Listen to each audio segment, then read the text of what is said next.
నేను సత్యమును చెబుతున్నాను. నేను సత్యమును చెప్తున్నట్లయితే దేవుడు సత్యమునకు సాక్ష్యం ఇచ్చును. అబద్ధమునకు దేవుడు ఎన్నడూ సాక్ష్యం ఇవ్వడు. ఇది శనివారం జనవరి 11, 2025.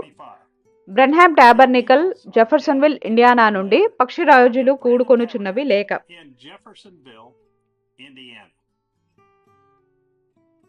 ప్రియమైన నిత్యత్వపు వారలారా, మన యొక్క యుద్ధపు తలపాగాను తీసివేసి మరియు ఆత్మ సంబంధమైన ఆలోచనను ధరించుటకు సమయమైనది. ఎందుకనగా దేవుడు ఆయన యొక్క వధువునకు ఆయన యొక్క వాక్యమును గూర్చిన మరి ఎక్కువ ప్రత్యక్షతను ఇచ్చుటకు సిద్ధపడుచున్నాడు. ఆయన మనకు గతంలోని మర్మములన్నిటి యొక్క ముసుగును తొలగిస్తుంటాడు. భవిష్యత్తులో ఏమి జరగబోచున్నదో ఆయన మనకు చెప్తాడు. బైబిల్ గ్రంథంలో ఉన్న ఇతరులందరూ కేవలం ఏమి చూశారో లేదా ఏమి విన్నారో, ఆయన తన యొక్క ఆ వాక్యమును గూర్చిన ప్రతి చిన్న వివరమును మరియు దాని యొక్క అర్థమును మనకు బయలుపరుస్తాడు. మనము బైబిల్ గ్రంథంలోని గురుతులను విని మరియు వాటిని గ్రహించబోచున్నాము. జీవులు, గాజు వంటి సముద్రము, సింహము, దూడ, మనుష్యుడు, పక్షిరాజు, కరుణాపీఠము, కాపలా కాయువారు, పెద్దలు, స్వరములు, మృగము, జీవులు. మనము పాత నిబంధనలోని కాపలాదారుల గురించి అంతా విని మరియు గ్రహిస్తాము. యూదా తూర్పు కావాలి, ఎఫ్రాయిము పశ్చిమ కావాలి, రూబేను దక్షిణ కావాలి, దాను ఉత్తర కావాలి.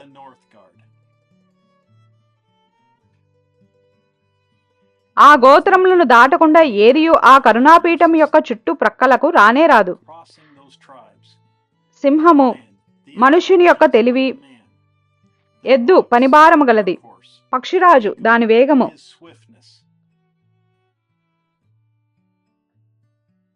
ఏ విధంగా పరలోకము భూమి మధ్యలో ఉన్నదానినంతటి మరియు చుట్టూ ఉన్నదానినంతటికి కాపలాదారులు ఉన్నారు కదా,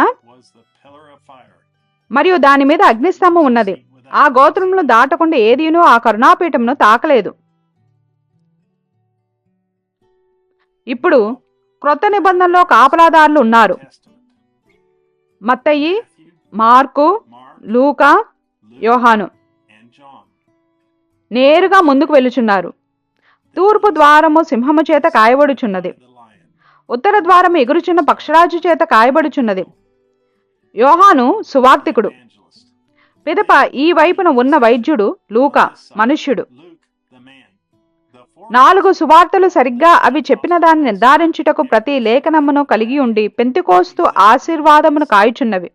మరియు ఇప్పుడు ఈనాడు యేసుక్రీస్తు నిన్న నేడు మరియు నిరంతరం ఒకటే రీతిగా ఉన్నాడని ఆ 4 సువార్తలతో కలిసి అపోస్తుల కార్యములు నిర్ధారించుచున్నవి. దేవుని యొక్క అసలైన అభిషేకించబడిన వ్యక్తి మాట్లాడినప్పుడు అది దేవుని యొక్క స్వరమై ఉన్నది. మనము అసలు ఈ విధంగా కేకలు వేయగోరుచున్నాము, ప్రభువు పరిశుద్ధుడు, పరిశుద్ధుడు, పరిశుద్ధుడు. దాని నుండి దూరంగా వెళ్ళుటకు దారే లేదు. నిజానికి మనము దాని నుండి దూరంగా వెళ్ళలేము, ఎందుకనగా అది మన నుండి దూరంగా వెళ్ళదు. మన విమోచన దినము వరకు మనం ముద్రించబడి ఉన్నాము. రాబోవునవైనను ఉన్నవైనను ఆపదలైనను ఆకలి అయినను దప్పికైనను మరణమైనను లేదా ఇంకేదియను క్రీస్తు యేసునందలి దేవుని ప్రేమ నుండి మనల్ని ఎడబాపనేరదు.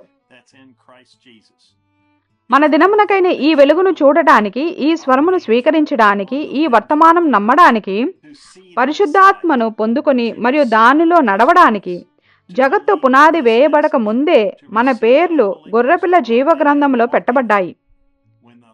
గొర్రెపిల్ల విధించబడినప్పుడు గొర్రెపిల్ల పేర్లు అక్కడ పెట్టబడిన అదే సమయంలో మన పేర్లు కూడా ఆ గ్రంథంలో పెట్టబడ్డాయి. మహిమ. కావున ఏదియో ఈ వర్తమానం నుండి మనల్ని వేరు చేయలేదు, ఏదియో ఆ స్వరము నుండి మనల్ని వేరు చేయలేదు, ఏదియో ఈ వాక్యం యొక్క ప్రత్యక్షతను మన దగ్గర నుండి తీసివేయలేదు. అది మనది. దేవుడు మనల్ని పిలిచాడు మరియు మనల్ని ఎన్నుకున్నాడు మరియు మనల్ని ముందుగా నిర్ణయించుకున్నాడు. ప్రతిదీ మనకు చెంది ఉన్నది, అది మనదే. దీనంతటినీ పొందుకోవడానికి ఒకే ఒక్క మార్గం ఉన్నది. మీరు వాక్యమనే ఉదక స్నానము చేత కడగబడవలసి ఉన్నది. మీరు దానిలోనికి ప్రవేశించుటకు ముందు మీరు వాక్యమును వినవలసి ఉన్నారు. మరియు మీరు దేవుణ్ణి సమీపించగల ఒకే ఒక్క మార్గం ఉన్నది, అది విశ్వాసము ద్వారానే అయ్యున్నది.